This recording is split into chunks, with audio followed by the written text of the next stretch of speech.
Hello friends, welcome to day trader Telugu. ఇవాల్టి వీడియోలో SEBI margin rules గురించి మాట్లాడుకుందాం. సో ఫస్ట్ ఇదంతా స్టార్ట్ చేసే ముందు మార్జిన్ అంటే ఏంటి, లీవరేజ్ అంటే ఏంటో తెలుసుకోవాలి. మార్జిన్ అంటే ఒక ట్రేడ్ మనం చేయడానికి మన దగ్గర నుంచి బ్రోకర్ తీసుకునే మనీ. లీవరేజ్ అంటే అదే ట్రేడ్ మనం కంప్లీట్ చేయడానికి మన దగ్గర నుంచి కొంత డబ్బులు తీసుకుంటున్నారని చెప్తున్నాను కదా, ఆ ట్రేడ్ కంప్లీట్ అవ్వడానికి కావాల్సిన మిగతా డబ్బుల్ని మనకి బ్రోకర్స్ ప్రొవైడ్ చేస్తుంటారు. ప్రీవియస్గా బ్రోకర్స్ చాలా ఎక్కువ మనీని ప్రొవైడ్ చేసి మన దగ్గర నుంచి తక్కువ మనీని తీసుకొని ట్రేడ్స్ని ఎగ్జిక్యూట్ చేసేలా వాళ్ళు అలౌ చేసేవాళ్ళు. సో మేబీ ఆ రీజన్స్తో నేనేమో సెబీ చాలా టఫ్ డెసిషన్స్ తీసుకోవడం జరిగింది. సో ఈ రూల్స్ అసలు ఎవరెవరిని ఇంపాక్ట్ చేస్తాయి, అసలు ఈ రూల్స్ ఏంటి, సెప్టెంబర్ 1 నుంచి ఏం జరగబోతుంది, ట్రేడింగ్ రిలేటెడ్గా ఎలాంటి చేంజెస్ని మనం చూడబోతున్నాం, అండ్ సెబీ తీసుకుంటున్న డెసిషన్స్ రిలేటెడ్గా మా స్టాండ్ ఏంటి, అండ్ మేమేం చేయాలనుకుంటున్నాం, స్పెషల్లీ రీటైలర్స్ సైడ్ నుంచి మేము ఏం చేయాలనుకుంటున్నాం, ఇవన్నీ కూడా ఈ వీడియోలో ఎక్స్ప్లెయిన్ చేస్తాను.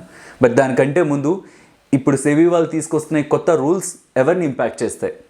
ఇన్వెస్టర్స్ని ఇంపాక్ట్ చేస్తాయా, ఆప్షన్ బయర్స్ని ఇంపాక్ట్ చేస్తాయా, స్వింగ్ ట్రేడింగ్ ఎఫ్ఎన్ఓలో కానీ ఈక్విటీలో కానీ వీళ్ళని ఇంపాక్ట్ చేస్తాయా? వీళ్ళెవ్వరిని కూడా ఈ రూల్స్ ఇంపాక్ట్ చెయ్యవు. Swing trading more than 1 day hold చేసే ఏ ట్రేడ్స్ రిలేటెడ్గా కూడా మనకి సెబీ వాళ్ళు డెసిషన్స్ని పాస్ చేయలేదు. ఇన్వెస్టర్స్ రిలేటెడ్గా కూడా ఎటువంటి డెసిషన్స్ని పాస్ చేయలేదు. ప్రాబ్లం అంతా కూడా ఇంట్రాడే ట్రేడర్స్ రిలేటెడ్గా పాస్ చేస్తున్న రూల్స్ గురించే. సో ఇది కేవలం ఇంట్రాడే చేస్తున్న వాళ్ళని ఇంపాక్ట్ చేస్తుందా అంటే కాదు, ఇన్వెస్ట్ చేస్తున్న వాళ్ళని కూడా, ఈవెన్ ట్రేడ్స్ చేస్తూ స్వింగ్ ట్రేడ్స్ చేస్తున్న వాళ్ళని కూడా కొంతవరకు ఇంపాక్ట్ చేస్తుంది. దీని రిలేటెడ్గా నితిన్ కామత్, జీరోదా ఒక CEO కూడా కొన్ని ఇంపార్టెంట్ స్టేట్మెంట్స్ని చేశారు 2 days బ్యాక్.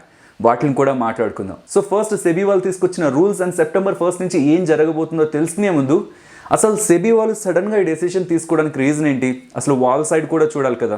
సో మన సైడ్ నుంచి మనం రీటైలర్స్ మనకి ఇలా కావాలి అని అడిగే ముందు సెబీ వాళ్ళు అసలు ఈ స్టెప్ చాలా ఇయర్స్ తర్వాత ఈ స్టెప్ తీసుకోవడానికి రీజన్ ఏంటి? యాక్చువల్గా ఇలాంటి స్టెప్స్ తీసుకుంటారని సెబీ వాళ్ళు మల్టిపుల్ టైమ్స్ చాలా ఇయర్స్ నుంచి చెప్తున్నారు, కానీ ప్రతిసారి కూడా అది పోస్ట్ పోన్ అవుతూనే వచ్చింది. కానీ ఒక ఈవెంట్ తర్వాత నుంచి చాలా స్ట్రిక్ట్ యాక్షన్స్ మనకి సెబీ దగ్గర నుంచి కనిపిస్తున్నాయి. సో ఇదంతా అసలు ఎందుకు స్టార్ట్ అయింది? కొంతమంది బ్రోకర్స్ ట్రేడింగ్ చేస్తున్న వాళ్ళకి ఐడియా ఉంటుంది, చాలా ఇయర్స్ బ్యాక్ నుంచి కూడా నిఫ్టీ ఒక లాట్ని ఇంట్రాడేలో చేయాలంటే 2500, 5000, బికాస్ వాళ్ళకంటూ కొన్ని రూల్స్ లేవు, మీరు ఇంత కలెక్ట్ చేయాలి కంపల్సరీగా క్లయింట్ నుంచి. అలా రూల్స్ లేకపోవడం కారణంగా బ్రోకింగ్ ఇండస్ట్రీ ఒక కాంపిటేటివ్ ఇండస్ట్రీ అయ్యేసరికి ఒకరు 5000 ఉంటే చాలు ఒక లాట్ని అలౌ చేస్తామని అడ్వర్టైజ్ చేస్తుంటే మేము 5000 కూడా తీసుకొని 2500 అని ఒకరు, ఇంకొంతమంది 1500 అని, ఇలా తగ్గించుకుంటూ వచ్చేసారు. వేటి రిలేటెడ్గా? ఫ్యూచర్స్ రిలేటెడ్గా. ఫ్యూచర్స్ ఎంత రిస్కీయో మనందరికీ తెలుసు. జస్ట్ ఒక చిన్న ఈవెంట్ చాలు, మనం ట్రేడ్ చేస్తున్న పాయింట్లో సడన్గా ఏదైనా గ్లోబల్ ఈవెంట్ జరిగితే చాలు sudden gap up or gap down అవుతుంది. ఆ టైంలో క్లయింట్ నుంచి కలెక్ట్ చేసింది ఎంత బ్రోకర్? 2500, 5000 కలెక్ట్ చేశారు అనుకుందాం. 1 lakh దగ్గరగా ఆ ట్రేడ్లో కస్టమర్ నష్టపోయాడు, క్లయింట్ నష్టపోయాడు, కానీ కలెక్ట్ చేసింది 2500, 5000. మిగిలిన 95,000 ఎవరి లాస్? అది బ్రోకర్ లాస్. కానీ బ్రోకర్ తన ఓన్ పాకెట్లోంచి కట్టాడు అనుకుంటున్నారా? ప్రీవియస్గా క్లయింట్కి సంబంధించిన మనీ ఉంటుంది కదా, వాళ్ళ దగ్గర అకౌంట్స్ ఓపెన్ చేసిన ఇన్వెస్టర్స్, ఇతర ట్రేడర్స్ వాళ్ళ అకౌంట్లో మనీ పెట్టుకుంటారు కదా, ఆ మనీని యూటిలైజ్ చేస్తూ సెటిల్ చేస్తూ వచ్చేవాళ్ళు ట్రాన్సాక్షన్స్ని. ఇలా జరుగుతూ కొంతమంది బ్రోకర్స్ డిఫాల్ట్ అయిపోయారు. క్లయింట్స్ మనీ వాళ్ళు ఏ సెక్యూరిటీస్ అయితే ఉంచారో సెక్యూరిటీ స్టాక్స్ క్లయింట్స్కి చెప్పకుండా వేరే దగ్గర తాకట్టు పెట్టేయడం, ఉన్న మనీని యూజ్ చేయడం, ఇలా జరుగుతూ బ్రోకర్స్ డిఫాల్ట్ అవుతుండేసరికి ఈ సిస్టమ్ని ఎలా అయినా కరెక్ట్ చేయాలి, క్లయింట్స్ మనీని టచ్ చేయకూడదు, క్లయింట్ సెక్యూరిటీ స్టాక్స్ని బ్రోకర్స్ టచ్ చేయకూడదు, అలా వాళ్ళ రిలేటెడ్గా ఉన్న వాళ్ళకున్న యాక్సెస్ని కట్ చేయాలి, లేకపోతే వాటికి రిస్ట్రిక్షన్స్ పెడుతూ ఒక గేట్స్ పెట్టాలనుకొని సెబీ వాళ్ళు కొన్ని డెసిషన్స్ని తీసుకుంటూ వచ్చారు. ఇలా తీసుకుంటూ వస్తూ రీసెంట్గా మనకు మల్టిపుల్ చేంజెస్ కనిపిస్తున్నాయి కదా. స్టాక్స్ అమ్మాలంటే ఓటీపీ వస్తుందని, ప్లెజ్ చేయాలంటే కూడా కొన్ని రూల్స్ని చేంజ్ చేశారు, అండ్ టైం టు టైం మన అకౌంట్లో ఉన్న బ్యాలెన్స్ని కూడా మళ్ళీ బ్యాంక్స్కి విత్డ్రాల్ చేసేలాగా ఆ రూల్స్ కనిపిస్తున్నాయి. ఇలా మల్టిపుల్ చేంజెస్ చేశారు, అవి పక్క నుంచుదాం. వీటితో పాటు రీటైలర్స్ని ఇలా తక్కువ మనీ ఇచ్చే ట్రేడింగ్ చేయడానికి ఎంకరేజ్ చేసి వాళ్ళని, అంటే తెలిసి తెలియకుండా చిన్న అమౌంట్స్ ఉన్న వాళ్ళని కూడా ఎంకరేజ్ చేస్తున్నారు. అలా అవ్వకూడదు. స్టాక్స్ రిలేటెడ్గా మేము ఒక లిమిట్ పెడుతున్నాం, అండ్ ఫ్యూచర్స్ అండ్ ఆప్షన్స్ రిలేటెడ్గా మేము ఒక లిమిట్ పెడుతున్నాం. ఈ లిమిట్ని గ్రాడ్యువల్గా మీరు అమలు చేస్తూ రండి. ఫ్రమ్ సెప్టెంబర్ 2021 నుంచి కంప్లీట్గా మేము చెప్తున్న డబ్బుల్ని క్లయింట్స్ దగ్గర నుంచి తీసుకోండి అని చెప్పారు. ఈ సర్క్యులర్ వచ్చింది మనకి 2020 స్టార్టింగ్ మంత్స్లోనే వచ్చింది. ఇది అమలు అవ్వడం మనకి December 20 నుంచి స్టార్ట్ అయింది. డిసెంబర్ నుంచి ఫిబ్రవరి లాస్ట్ వరకు, మీన్స్ ఫిబ్రవరి మంత్ ఎండ్ వరకు ఎంతైతే సెబీ వాళ్ళు చెప్తున్న మార్జిన్స్ ఉన్నాయో అందులో ఖచ్చితంగా 25% కలెక్ట్ చేయమన్నారు. నెక్స్ట్ మార్చి నుంచి మేకి 50% చేశారు దాన్ని. నెక్స్ట్ జూన్ నుంచి ఆగస్ట్కి 75 చేశారు. ఇప్పుడు సెప్టెంబర్ నుంచి 100% సెబీ వాళ్ళు ఎంత చెప్తున్నారో అంతా కలెక్ట్ చేయమంటున్నారు. దీని ద్వారా ఏమవుతుంది, ఇక మీరు ఇంట్రాడే చేస్తున్నా ఒకటే, మోర్ దాన్ 1 డే ఒక ట్రేడ్ ని హోల్డ్ చేస్తున్నా ఒకటే. ఈవెన్ ఈక్విటీ ట్రేడింగ్ రిలేటెడ్ గా కొన్ని క్వశ్చన్ మార్క్స్ ఉన్నాయి మన వాళ్ళకి. లైక్ 1 lakh కి మనం ఇంట్రాడేలో ట్రేడ్ చేయాలనుకుంటే ఈక్విటీ, బ్రోకర్స్కి ఏం చెప్పారంటే క్లయింట్ దగ్గర 1 lakh ఉంటే వాళ్ళని 5 lakh దగ్గరగా ట్రేడ్ చేసుకునేలా మేము పర్మిషన్ ఇస్తున్నాం. కానీ డెసిషన్ మీకే వదిలేస్తున్నాం. వాళ్ళకి 5 times ఇస్తారా, 3 times ఇస్తారా, 2 times ఇస్తారా, ఎటువంటి లీవరేజ్ కూడా ఇవ్వరా అనేది బ్రోకర్స్కే వదిలేస్తున్నాం అని చెప్పారు. బ్రోకర్స్కి వదిలేసినప్పుడు వాళ్ళు డెఫినెట్లీ వాళ్ళ బ్రోకరేజ్ పెంచుకోవడానికో, కాంపిటేటివ్ ఇండస్ట్రీ కాబట్టి వాళ్ళు బెస్ట్ లీవరేజ్ నే ప్రొవైడ్ చేస్తారు. సో ఈక్విటీలో సెబీ వాళ్ళు చెప్పిన రూల్స్ అవి 5 times అలో చేస్తామని. అండ్ అది బ్రోకర్ సిస్టమ్, కొంతమంది అలో చేయొచ్చు, కొంతమంది అలో చేయకపోవచ్చు. కమింగ్ టు FNO, మీరు జస్ట్ మార్జిన్ క్యాలిక్యులేటర్ అని ఏ బ్రోకర్ది టైప్ చేసినా, జీరోదా, అప్ స్టాకింగ్ ఏ ఇతర బ్రోకర్ది టైప్ చేసినా వస్తుంది. అక్కడ ఫ్యూచర్స్ అండ్ ఆప్షన్స్ రిలేటెడ్గా మీరు టైప్ చేశారంటే, ఒకటి సెలెక్ట్ చేశారంటే కింద మీకు పడుతుంది మోర్ దాన్ 1 day హోల్డ్ చేయాలంటే ఎంత అని. సెప్టెంబర్ 1st నుంచి ఇంట్రాడే చేయాలన్నా సరే మన దగ్గర అంతే ఉండాలి. జీరోదా CEO నితిన్ కామత్ గారు చెప్పిన కొన్ని ఇంపార్టెంట్ థింగ్స్ నేను మీతో షేర్ చేద్దాం అనుకుంటున్నాను. 2 days బ్యాక్ తను ఒక ఆర్టికల్ రాశారు. ఎప్పుడూ లేనంత ఆప్షన్ బయింగ్ ప్రెజెంట్ స్టాక్ మార్కెట్లో కనిపిస్తుందని. ఆప్షన్ బయింగ్ ఒక వాల్యూమ్స్ రికార్డ్ స్థాయిలో ఉన్నాయని చెప్తున్నారు. ఎందుకు వెళ్తున్నారు retailers option buying side? Because option selling రిలేటెడ్గా మార్జిన్స్ని పెంచేశారు. మినిమం ఇంత లేకపోతే రావద్దు అని చెప్తున్నారు. ఫ్యూచర్స్ బయింగ్ సెల్లింగ్ రిలేటెడ్గా పెంచుతున్నారు. ఈవెన్ ఈక్విటీ ట్రేడింగ్ రిలేటెడ్గా కూడా రూల్స్ చేంజ్ అవుతున్నాయి. ఇవన్నీ ఉంటున్నప్పుడు రూల్స్ చేంజ్ అవ్వంది ఎక్కడ? ఆప్షన్ బయింగ్లో.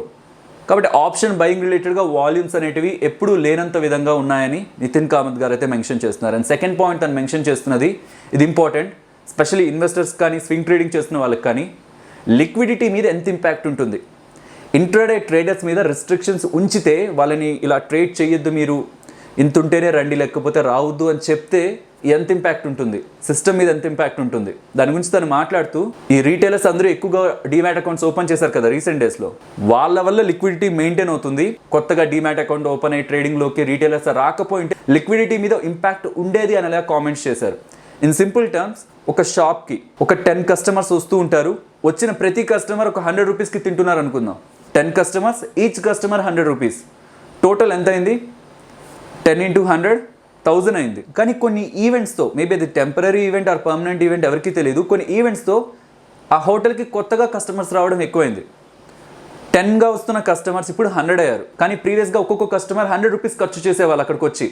కానీ ఇప్పుడు వస్తున్న 100 customers ఒక్కొక్కరు యావరేజ్గా 10 ఖర్చు పెడుతున్నారు. సో ప్రీవియస్గా 10 customers మల్టిప్లైడ్ బై ఈచ్ 100 ఖర్చు పెడుతున్నారు. ఎంటైర్ వాల్యూ 1000 అయింది. కానీ ఇప్పుడు వస్తున్నది 100 customers, కానీ వాళ్ళు ఖర్చు పెడుతున్నది 10. 100 into 10, 1000 అయింది. సో కొత్తగా వచ్చిన కస్టమర్సే ఆ 1000 వాల్యూని, ప్రీవియస్గా ఉన్న 1000 వాల్యూని మెయింటైన్ చేస్తున్నారు. కానీ ఒకవేళ కొత్తగా వచ్చే కస్టమర్స్ రాకపోతే ఆ 1000 వాల్యూ అనేది తగ్గుతుంది, లిక్విడిటీ సిస్టంలో తగ్గుతుందని చెప్తున్నారు. సో ఇది ట్రేడర్స్ని ఇంపాక్ట్ చేస్తుంది అనేది పక్కన ఉంచితే, ఇన్వెస్ట్మెంట్ ఆర్ స్వింగ్ ట్రేడింగ్ చేద్దాం అనుకుంటున్న వాళ్ళకి ఎలాంటి ఇంపాక్ట్ ఉంటుందంటే, ట్రేడర్స్ ఉన్నారు కాబట్టి సిస్టంలో, వాళ్ళు యాక్టివ్గా బై సెల్ చేస్తుంటారు కాబట్టి స్ప్రెడ్ చాలా చిన్నదిగా ఉంటుంది. మీరు ఐటీసీ కానీ మంచి మంచి స్టాక్స్ తీసుకోండి, బయర్కి సెల్లర్కి మధ్యలో చాలా తక్కువ డిఫరెన్స్ ఉంటుంది. వెరాస్ మీరు mid caps or small cap, micro cap వెళ్ళి చూసారనుకోండి, బయ్యర్ 75లో కొంటాను అంటుంటాడు, సెల్లర్ 76 ఆర్ 77లో అమ్ముతా అంటుంటాడు. లైక్ డిఫరెన్స్ ఎక్కువగా ఉంటుంది బయ్యర్ అండ్ సెల్లర్కి. మనం మార్కెట్ ఆర్డర్ పెట్టి ప్లేస్ చేసామనుకోండి, జస్ట్ మనం మార్కెట్ ఆర్డర్ పెట్టి బై, మార్కెట్ ఆర్డర్ పెట్టి వెంటనే సెల్ చేస్తే అక్కడే మనం లాస్ అయిపోతాం. ఆ డిఫరెన్స్కే మనకు లాస్ వచ్చేస్తుంది కొంత. ఆ డిఫరెన్స్ని తగ్గించేది ట్రేడర్సే. కాబట్టే liquid stocks, illiquid stocks, liquidity, ఇవన్నీ మాటలు మనకు వినిపిస్తుంటాయి. ఇది మెయింటైన్ చేసేదే ఇంట్రాడే ట్రేడర్స్. ఇన్వెస్టర్స్ ఒక్కసారి కొని హోల్డ్ చేసి వెల్త్ని క్రియేట్ చేద్దాం చూస్తుంటారు. బట్ ట్రేడర్స్ ఇంట్రాడేలో వాళ్ళు కొంత యాక్టివిటీని మేక్ చేసి, బై చేసి, సెల్ చేసి కొంత మనీని గెయిన్ అవ్వాలని చూస్తూ ఉంటారు. వాళ్ళు మెయింటైన్ చేస్తున్న లిక్విడిటీ కారణంగానే ఇన్వెస్టర్స్ కానీ స్వింగ్ ట్రేడ్ చేస్తున్న వాళ్ళు కానీ ఈజీగా స్మూత్గా ట్రేడ్స్ని చేసుకోగలుగుతున్నారు. వాళ్ళు కొనాలనుకుంటే క్విక్గా కొనగలుగుతున్నారు. అక్కడ కనిపిస్తున్న ప్రైస్ దగ్గరే బయర్ ఆర్ సెల్లర్ దగ్గరగా ఉంటున్నారు. ఈజీగా ట్రేడ్స్ ఎగ్జిక్యూట్ అవుతున్నాయి. సో వాళ్ళ వల్ల లిక్విడిటీ మెయింటైన్ అవుతుంది. కానీ ఇప్పుడు ఇలా చేయడం కారణంగా, ఇంట్రాడే ఈక్విటీ యాక్టివిటీని తగ్గించడం కారణంగా లిక్విడిటీ మీద బయర్ అండ్ సెల్లర్ మధ్యలో గ్యాప్ కొంత పెరగడానికి అయితే పాసిబిలిటీ ఉంది. ఇప్పుడు పెరగకపోవచ్చేమో, బికాస్ కొత్తగా డిమాట్ అకౌంట్స్, మేము రీసెంట్ డేస్లో రిపోర్ట్స్ కూడా చూస్తున్నాం. సో స్టాక్ మార్కెట్లో లిస్ట్ అయిన broking companies time to time demat accounts పెరుగుతున్నాయి అంటున్నారు. కాబట్టి సో డెఫినెట్లీ కొంతవరకు మెయింటైన్ అవుతుంది. ఆల్రెడీ ఆప్షన్స్లో కొంత లిక్విడిటీ అయితే తగ్గింది. ఆప్షన్స్ ట్రేడ్ చేస్తున్న వాళ్ళకి అర్థం అవుతుంది. కొన్ని ఇయర్స్ బ్యాక్ నుంచి చేస్తున్న వాళ్ళకి, ఇప్పుడు చేస్తున్న వాళ్ళకి కొంత అయితే తగ్గింది. బయర్కి సెల్లర్కి మధ్యలో కొంత గ్యాప్ వచ్చింది. ఇఫ్ ఇలానే జరిగితే ఇంకా గ్యాప్ పెరుగుతుంది. సో అలా పెరిగితే ఎన్ని కోట్లుండి చేస్తున్న వాళ్ళైనా సరే సిస్టంలో మనకి లిక్విడిటీ తగ్గిపోతే ఒకేసారి మీరు సెల్ చేయాలన్నా బై చేయాలన్నా ప్రైస్ వేరియేషన్ చాలా కనిపిస్తుంది. కాబట్టి అది అందరికీ మంచిది కాదు. అలా అని 10 times 20 times 30 times brokers leverage ఇచ్చి చిన్న చిన్న ట్రేడర్స్ని ఎంకరేజ్ చేయాలా? అది ఇంకా పెద్ద తప్పు. అసలు ఏమీ తెలియని వాళ్ళు కూడా పెద్ద పెద్ద ఇన్స్ట్రుమెంట్స్ని ప్లే చేస్తూ ఉంటారు. అప్పుడే స్టాక్ మార్కెట్లోకి వచ్చిన వాళ్ళు కూడా 10-20,000తో ఫ్యూచర్స్ని సెల్ చేసి బై చేస్తూ ఉంటే జస్ట్ ఒక స్మాల్ చేంజ్ చాలు కదా 10 or 20,000 పోవడానికి. సో అలా అని 10 times 20 times అలా ఇవ్వాలని కూడా మేము అడగట్లేదు. మా సైడ్ నుంచి అయితే మేము ఎక్స్పెక్ట్ చేస్తున్నది 1 day కంటే ఎక్కువ హోల్డ్ చేస్తున్న దానికి, మోర్ దాన్ 1 day ఉన్న హోల్డింగ్కి ఇంట్రాడేలో చేస్తున్న దానికి ఒక చిన్న చేంజ్ అయినా ఉండాలి కదా. ఇంట్రాడే చేస్తున్న వ్యక్తికి మోర్ దాన్ 1 day హోల్డ్ చేస్తున్న వ్యక్తికి ఒక చిన్న చేంజ్, ఒక స్మాల్ డిఫరెన్స్ ఉండాలి కదా. నేను ఇతర కంట్రీస్ గురించి మాట్లాడలేదు. ఇతర కంట్రీస్ ఒక సినారియో డిఫరెంట్గా ఉంటుంది. ఇంట్రాడేలో చాలా ఎక్కువ లివరేజ్ వాళ్ళ బ్రోకర్స్ ప్రొవైడ్ చేస్తారు అండ్ వాళ్ళ రూల్స్ చాలా డిఫరెంట్గా ఉంటాయి. సో వాళ్ళతో కంపేర్ చేసి మనం ఇలా ఉన్నాం, మనం చేంజ్ అవ్వాలి, ఇదంతా కాదు. ఇంట్రాడే డెలివరీ కొంత డిఫరెన్స్ని మెయింటైన్ చేయాలి. మినిమం 2 times అయినా సరే. సో డెలివరీకి కావాల్సిన డబ్బుల్లో అట్లీస్ట్ ఇంట్రాడేకి హాఫ్ అయినా మెయింటైన్ చేయాలి. మినిమం అది ఇవ్వాలనుకుంటే 4 times దగ్గరగా కూడా ఇవ్వచ్చు మ్యాక్స్ అంతవరకు. సో 2 times నుంచి 4 times వరకైనా సరే సెబీ వాళ్ళు కన్సిడర్ చేయాలనేదే మా సైడ్ నుంచి మేము అనుకుంది. కాబట్టి వీటన్నిటిని ఎక్స్ప్లెయిన్ చేస్తూ సెబీ వాళ్ళకి May 9th అనుకుంటాను ఒక ట్వీట్ని పెట్టాం. ఒక ట్వీట్ని పెట్టి టెలిగ్రామ్లో పెడుతూ ఎస్ మన వాళ్ళందరూ కూడా సపోర్ట్ చేయండి, దీన్ని రీట్వీట్ చేయండి అని అడిగాను. చాలా మంచి రెస్పాన్స్ వచ్చింది యాక్చువల్గా. బట్ జరిగిన తప్పు ఏంటంటే అందరం ఒక టైంలో చేయలేదు రీట్వీట్. ఒక పర్టికులర్ టైం పెట్టుకుని ఆ టైంలో చేయలేదు. కాబట్టి అది కనీసం ట్రెండింగ్ దగ్గరికి ఎక్కడికి రాలేదు, ఎంతో కొంత ట్రెండింగ్ దగ్గరికి రాలేదు. ట్రెండింగ్ అయితే పెద్ద పెద్ద వాళ్ళకు కూడా అది సైడ్లో కనిపిస్తూ ఉంటుంది. సో ఒక టైం పెట్టుకుంటేనే, నాకు తర్వాత చెప్పారు, ఒక టైం పెట్టుకొని ఆ టైంలోనే రీట్వీట్స్ చేస్తూ ఉంటే, ఒక పర్టికులర్ టైం పెట్టుకొని ఆ టైంలోనే ట్విట్టర్లో యాక్టివ్గా ఉంటే అది హ్యాష్ ట్యాగ్ అనేది ట్రెండింగ్లోకి వెళ్తుంది. అది ఇంకా పెద్ద రీచ్ ఉంటుంది, వేరే వేరే వాళ్ళకు కూడా కనిపిస్తుంది, అథారిటీస్కి కనిపిస్తుంది. సో వాళ్ళకు కూడా అది కనిపించినప్పుడే వాళ్ళు ఏంటి అనేది క్లిక్ చేసినప్పుడే మల్టిపుల్ ట్వీట్స్ ఉంటాయి కాబట్టి వీటి రిలేటెడ్గా. సో వాళ్ళు కూడా ఏదైనా యాక్షన్ తీసుకుంటారు. ఒకవేళ తీసుకోవాలని వాళ్ళకు ఉంటే, ఖచ్చితంగా తీసుకోవాలని కాదు. సెబీ వాళ్ళు అలా చేయడానికి కూడా ఒక సాలిడ్ రీజన్ ఉంది వాళ్ళకి. బ్రోకర్స్ చేస్తున్న ఎంత పడితే అంత డబ్బులు ఇచ్చి చిన్న చిన్న వాళ్ళని కూడా ఎంకరేజ్ చేసి 1,500, 2,000 కూడా ట్రేడ్స్ చేయించేస్తే అక్కడ రీటైలర్స్ నష్టపోతున్నారని ఒకేసారి వాళ్ళు చాలా స్ట్రాంగ్ డెసిషన్ తీసుకున్నారు. అసలు ఏం వద్దు, ఇంట్రాడేలో మేము చెప్పిందే కలెక్ట్ చేయండి, మీరు ఎటువంటి మనీని ఇవ్వద్దు అని. అట్లీస్ట్ వాళ్ళకి ఒక లిమిట్ 2 times అయినా ఇవ్వండి, లేదంటే 4 times వరకైనా మ్యాక్సిమం అంతవరకైనా ఇవ్వండి అని చెప్పుంటే బాగుండేదేమో. బట్ కంప్లీట్గా తీసేస్తూ ఉండడం కారణంగా ఇంట్రాడే ట్రేడర్స్ని అవాయిడ్ చేస్తున్నారు. First thing. నెక్స్ట్, లిక్విడిటీని ఇంపాక్ట్ చేస్తున్నారు. అది ఎప్పుడు తెలుస్తుంది? ఈ రీసెంట్ డేస్లో నాకు కనిపిస్తున్నాయి సోషల్ మీడియాలో ఎక్కువగా. సో ఇలా లిక్విడిటీ తగ్గిపోతుంది, ఇంట్రాడే ట్రేడర్స్ని సేవ్ చేయండి అని. బట్ ఈ ఒక ఇంపాక్ట్ ఇలా ఉంటుందని మనం చాలా మంత్స్ బ్యాకే ఎగ్జాక్ట్గా ప్రతి ఒక్క ఈవెంట్ని ఎక్స్ప్లెయిన్ చేస్తూ ట్విట్టర్లో కానీ ఈవెన్ యూట్యూబ్లో కానీ కంప్లీట్ వీడియోని అండ్ డేటాని అయితే షేర్ చేయడం జరిగింది. ఒకసారి ట్విట్టర్లో ఏం పెట్టాను, సో మోస్ట్లీ అవే మనకి జరగబోయే ఇంపాక్ట్స్ అయితే, వాటిని ఒకసారి గమనిద్దాం. నేను సెబీ వాళ్ళని ఉద్దేశిస్తూ ఒక ట్వీట్ని అయితే చేయడం జరిగింది. 1,600 పైగా రీట్వీట్స్ వచ్చాయి. సో ఇది చాలా ఎక్కువే ఫైనాన్షియల్ ప్లాట్ఫామ్స్లో ఇంత రీట్వీట్స్ రావడం అనేది. బట్ అగైన్ ఒకే టైంలో చేయలేకపోవడం కారణంగా ఇది ట్రెండ్, అట్లీస్ట్ ఏదో ఒక నెంబర్ ట్రేడింగ్కి అయితే వెళ్ళలేదు. సో ఇక్కడ నేను ఎక్స్ప్లెయిన్ చేసిన పాయింట్స్ని గమనిస్తే ఇలా ఇంక్రీజ్ చేయడం కారణంగా ఈక్విటీలో కానీ futures buying and selling and option సెల్లింగ్లో ఇలా ఇంక్రీజ్ చేయడం కారణంగా రీటైలర్స్ ఇంకొక ఆప్షన్ లేక ఆప్షన్ బయింగ్కి వెళ్తారు. ఆప్షన్ బయింగ్లోనే రీటైలర్స్ ఎక్కువ నష్టపోతుంటారు. అండ్ ఈవెన్ ఆ పాయింట్లో ఉన్న last few months NSE data కూడా ఎక్కువగా ఆప్షన్ బయింగ్లోనే వాల్యూమ్స్ క్రియేట్ అవుతున్నాయని అలా డేటా కనిపిస్తుంది. కాబట్టి ఇది కొంత ఆలోచించండి అని పాయింట్ నెంబర్ 1 గాను. అండ్ సెకండ్ పాయింట్లో రీటైలర్స్ ఎప్పుడు కూడా బ్యాలెన్సింగ్ ఫోర్స్ అనమాట. బికాస్ మల్టిపుల్ ప్లేసెస్లో వాళ్ళ ఇండివిజువల్గా వాళ్ళు ట్రేడింగ్ చేసుకుంటూ ఉంటారు. వాళ్ళ ట్రేడ్ సెటప్, వాళ్ళ సైకాలజీ పరంగా వాళ్ళు మార్కెట్లో ట్రేడ్స్ని ప్లేస్ చేస్తుంటారు. కానీ బిగ్ ప్లేయర్స్ మోస్ట్లీ ఆపరేటర్స్ కొంత గ్రూప్గా ఆర్గనైజ్డ్గా ఉంటారు. లైక్ ఒకరొకరు చేస్తున్నారంటే దాన్ని సపోర్ట్ చేస్తూ కొంతమంది ప్లేయర్స్ వాళ్ళకి స్టాండ్ తీసుకుంటారు. సో అలా చేస్తూ కొంతమంది ప్లేయర్స్ కంట్రోల్ చేయాలనుకుంటే మార్కెట్ని, రీటైలర్స్ ఒక మైండ్ సెట్ వాటిని కంట్రోల్ చేస్తూ వచ్చేది. బికాస్ రీటైలర్స్ ఎప్పుడు ఒక స్టాండ్లో ఉండరు. ఒకవేళ మార్కెట్ పడుతుంటే కొంతమంది దాన్ని బై చేద్దామని చూస్తుంటారు, కొంతమంది దాన్ని సెల్ చేద్దామని చూస్తుంటారు. చెప్పాలంటే ఒక డైరెక్షన్లో స్టాక్ ఆర్ ఇండెక్స్ని తీసుకువెళ్ళిపోవాలనుకుంటే దాన్ని ఆపడానికి బ్యాలెన్సింగ్ ఫోర్స్గా ఇప్పటివరకు రీటైలర్స్ ఉన్నారు. ఇంట్రాడేలో ట్రేడ్ చేస్తున్న రీటైలర్స్ ఉన్నారు. ఈ సినారియోనే కంటిన్యూ అయితే బిగ్ ఆపరేటర్స్ మార్కెట్ని కొంతవరకు పుల్ చేయడానికి, పుష్ చేయడానికి వాళ్ళకి కొంత స్కోప్ అయితే ఉంటుంది. ఎస్, రీసెంట్ డేస్లో మనకి డీమ్యాట్ అకౌంట్ ఓపెనింగ్స్ ఎక్కువయ్యాయి, ప్రమోషన్స్ ఎక్కువయ్యాయి. తద్వారా వస్తున్న రీటైలర్స్లో మెజారిటీ ఆఫ్ వాళ్ళు ట్రేడింగ్ పక్కే ఆసక్తి చూపిస్తున్నారు. అది తప్పే. ఫస్ట్ వాళ్ళు నేర్చుకోవాలి. తక్కువ రిస్క్ ఉన్న వాటి నుంచి స్టార్ట్ చేసి వాళ్ళకి అర్థమైన తర్వాతే ట్రేడింగ్లోకి రావాలి. స్టార్టింగ్ ట్రేడింగ్ పెద్ద పెద్ద అమౌంట్స్ని పెట్టడం, లాస్ అవడం అది తప్పే. కానీ దానికి సొల్యూషన్ వెతికే ప్రయత్నం చేయాలి, కానీ వాళ్ళని కంప్లీట్గా అవాయిడ్ చేస్తూ క్లోజ్ చేసే ప్రయత్నం చేయకూడదని. అండ్ అవుట్ సైడ్ ఒక బిజినెస్ ఆర్ పెద్ద క్యాపిటల్ లేకుండా గ్రో అవ్వాలనుకుంటున్న వాళ్ళు స్టాక్ మార్కెట్ని రీసెంట్ డేస్లో ఒక ఆపర్చునిటీలో చూస్తున్నారు. స్టార్టింగ్లోనే వాళ్ళు వస్తున్న వాళ్ళ దగ్గర 2 lakhs 4 lakhs క్యాపిటల్ ఉండాలని రూల్ లేదు కదా. ఒకవేళ అంతున్నా ప్రీవియస్గా చేసే క్వాంటిటీస్లో హాఫ్ చేయాల్సి వస్తుంది వాళ్ళు. సో కాబట్టి అలాంటి కండిషన్స్లో వాళ్ళు ఎర్న్ చేసే ఒక పొటెన్షియల్ అండ్ టైం కూడా ఎక్కువ అయిపోతుంది. కాబట్టి ప్రీవియస్గా ఇస్తున్నట్టు 20-30 times కాదు, మినిమం 2 to 4 times అయినా సరే లీవరేజ్ ప్రొవైడ్ చేసేలా అయితే డెసిషన్ తీసుకోవాలనేది మా సైడ్ నుంచి వస్తున్న సజెషన్. అండ్ వీటన్నిటితో పాటు మెన్షన్ చేసిన ఇంపార్టెంట్ పాయింట్, ఇఫ్ మీరు రీటైలర్స్కి హెల్ప్ చేయాలనుకుంటుంటే రియల్గా కండక్ట్ చేయండి. ఇన్వెస్టర్స్కి, ట్రేడర్స్కి ఎడ్యుకేషనల్ క్లాసెస్ని కండక్ట్ చేయండి ఆన్లైన్లో, డిఫరెంట్ లాంగ్వేజెస్లో. ఒక ఆర్గనైజేషన్, దట్టు సెబీ లాంటి ఆర్గనైజేషన్ తలుచుకుంటే ఎంతసేపు, వాళ్ళ దగ్గర ఉన్న ఎక్స్పర్ట్స్తో ఇన్వెస్టర్స్కి, ట్రేడర్స్కి క్లాసెస్ని కండక్ట్ చేస్తే ఆన్లైన్లో, సో అందరూ రిజిస్టర్ అయ్యి నేర్చుకుంటారు. ఇప్పుడు అందరూ డిజిటల్కి యాక్సెస్గానే ఉన్నారు కదా, అందరికీ తెలుస్తుంది కదా ఆన్లైన్లో ఎలా వినాలనేది. సో వస్తున్న వాళ్ళకి కాషన్గా అవేర్నెస్ ప్రోగ్రామ్స్ క్రియేట్ చేస్తే, లైక్ డీమ్యాట్ అకౌంట్ ఓపెన్ చేసిన వెంటనే వాళ్ళకి ఒక ఈమెయిల్ వెళ్ళేలా, మీరు ముందు క్లాసెస్ని అటెండ్ అవ్వండి, ఇవి నేర్చుకోండి అని లైవ్ క్లాసెస్ కానీ, రికార్డెడ్ క్లాసెస్ కానీ డిఫరెంట్ లాంగ్వేజెస్లో వాళ్ళకి మీరు అందించగలిగినట్లయితే వాళ్ళకి అవేర్నెస్ పెరుగుతుంది కదా, వాళ్ళు ఏం చేస్తున్నారో తెలుస్తుంది కదా. సో ఇలా ఎక్స్ప్లెయిన్ చేస్తూనే మేము ఆల్రెడీ ఒక ట్వీట్ అయితే చేసాం. మేము సెబీని అయితే అప్రోచ్ అయ్యాం, కానీ దాని రిలేటెడ్గా పెద్ద రెస్పాన్స్ ఏం రాలేదు. అండ్ ఇప్పుడు ట్రేడింగ్ మన కామెంట్ సెక్షన్లో September 1st ట్రేడింగ్ ఆపితే సెబీకి అర్థమవుతుంది. సో September 1st రీటైలర్స్ అందరం ట్రేడింగ్ని అవాయిడ్ చేద్దాం అంటున్నారు.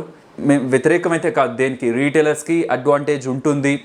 రీటైలర్స్ ఒక సెగ్మెంట్ నుంచి సపరేట్ అవుతున్నారంటే డెఫినెట్లీ మేము సపోర్ట్ చేస్తాం, దేనికి మేము నెగిటివ్ కాదు. కానీ థింక్ చేయండి, సెబీ వాళ్ళు రీటైలర్ యాక్టివిటీ తగ్గితే, ట్రేడింగ్లో తగ్గితే సెబీ వాళ్ళే హ్యాపీగా ఫీల్ అవుతారు. సెబీ వాళ్ళు చేయాలనుకుంటుందే అది. సో ట్రేడింగ్ యాక్టివిటీని మనం తగ్గించి సెబీని ఇంపాక్ట్ చేద్దామంటే అది అవ్వదు. అది ఒక పెద్ద organization and most of the times వాళ్ళు మన కోసమే పనిచేస్తుంటారు. సో ఇలాంటి యాక్టివిటీస్ ఏంటంటే ఏం చేయాలో తెలియక, సో ఇప్పుడు జరుగుతున్న నెగిటివ్స్ అన్నింటినీ కంట్రోల్ చేయాలంటే ఇది డెసిషన్ అనుకొని వాళ్ళు ఆ సైడ్ వెళ్ళారు. సో ఒకవేళ వాళ్ళు మినిమం ఇంతైనా ప్రొవైడ్ చేస్తే ఎటువంటి రిస్క్ ఉండదు సిస్టమ్కి అని వాళ్ళు అర్థం చేసుకుంటే వాళ్ళే ప్రొవైడ్ చేస్తారు అలా. సో మనం చేయాల్సిందంతా సెబీ చేస్తున్న దానివల్ల ఆర్ వస్తున్న రూల్స్ వల్ల ఏం జరగడానికి పాసిబిలిటీ ఉంది. మెయిన్ ఇంటెన్షన్ అంతా కూడా లిక్విడిటీ తగ్గిపోతుంది. స్టాక్ మార్కెట్లో లిక్విడిటీ తగ్గిపోతే ట్రేడర్స్ మీద ఇంపాక్ట్ ఉంటుంది, ఇన్వెస్టర్స్ మీద పెద్ద ఇంపాక్ట్ ఏమి ఉండిపోదు. వాళ్ళు మేబీ కొనాలనుకున్న దానికంటే ఒక 5 రూపీస్ 6 రూపీస్ ఎక్కువ పెట్టుకుంటారు. సో వాళ్ళు హోల్డ్ చేసి ఎప్పుడూ వెల్త్ కోసం చూస్తుంటారు కాబట్టి వాళ్ళ మీద ఏం పెద్ద ఇంపాక్ట్ ఉండదు. కానీ ట్రేడింగ్ చేస్తుంటే డెఫినెట్లీ బై అండ్ సెల్ మధ్యలో డిఫరెన్స్ ఉందంటే అది మనం ఎక్కడంటే అక్కడ బై చేసి ఎక్కడంటే అక్కడ సెల్ చేయలేం కదా. మనం చూసేదే చాలా చిన్న మార్జిన్, అక్కడ బై అండ్ సెల్లోనే పోతూ ఉంటుంది. కాబట్టి మినిమం కొంతైనా 2 times అట్లీస్ట్, 2 max 4 times, నేను అంతకు మించి కూడా 6 times 10 times ఇవ్వాలనేది అసలు మా థాట్ ప్రాసెస్లోనే లేదు.